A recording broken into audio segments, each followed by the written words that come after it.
ప్రయాగ్రాజ్లో జరుగుతున్న కుంభమేళాకి భక్తులు పెద్ద ఎత్తున తరలివస్తూనే ఉన్నారు. ఇప్పటివరకు 58 కోట్ల మంది పైగా భక్తులు త్రివేణి సంగమంలో పుణ్య స్నానాలు ఆచరించారు. ఈ క్రమంలో కుంభమేళాలో స్నానం చేస్తున్న మహిళా భక్తుల వీడియోలు విక్రయిస్తున్న 2 సామాజిక ఖాతాలపై పోలీసులు కేసు నమోదు చేశారు. ఈ మేరకు యూపీ పోలీసు అధికారులు ఓ ప్రకటనలో పేర్కొన్నారు.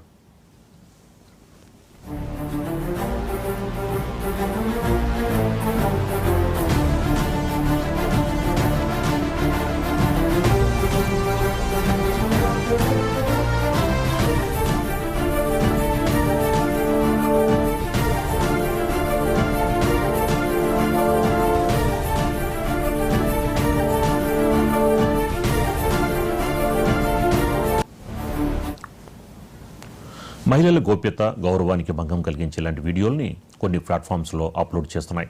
సోషల్ మీడియా మానిటరింగ్ టీం దీన్ని గుర్తించింది. దీనిపై కొత్వాల్ పోలీస్ స్టేషన్లో కేసులు నమోదయ్యాయి. ఈ నేపథ్యంలో ఆ వీడియోలు అప్లోడ్ చేసిన ఇన్స్టాగ్రామ్ ఖాతాను గుర్తించేందుకు మెటా నుంచి వివరాలు కోరినట్లు పోలీసులు వెల్లడించారు. మరోవైపు టెలిగ్రామ్ ఛానల్లో ఈ వీడియోలు విక్రయిస్తున్నట్లు కూడా మరో కేసు నమోదైంది. వీటిపై దర్యాప్తు చేస్తున్నట్లు పోలీసులు తెలిపారు. మహాకుంభమేళాకు సంబంధించి అభ్యంతరకరమైన తప్పుడు సమాచారాన్ని వ్యాప్తి చేసే సామాజిక మాధ్యమాలపై కఠిన చర్యలు తప్పవని పోలీసులు హెచ్చరించారు.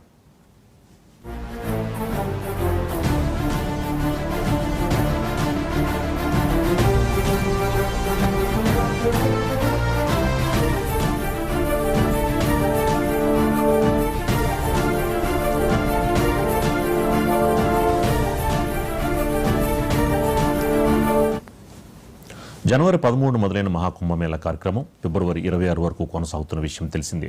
ఫిబ్రవరి 26 నాటికి త్రివేణి సంగమంలో పుణ్యస్నానాలు చేసే భక్తుల సంఖ్య 60 కోట్లు దాటే అవకాశం ఉందని అంచనా వేస్తున్నారు.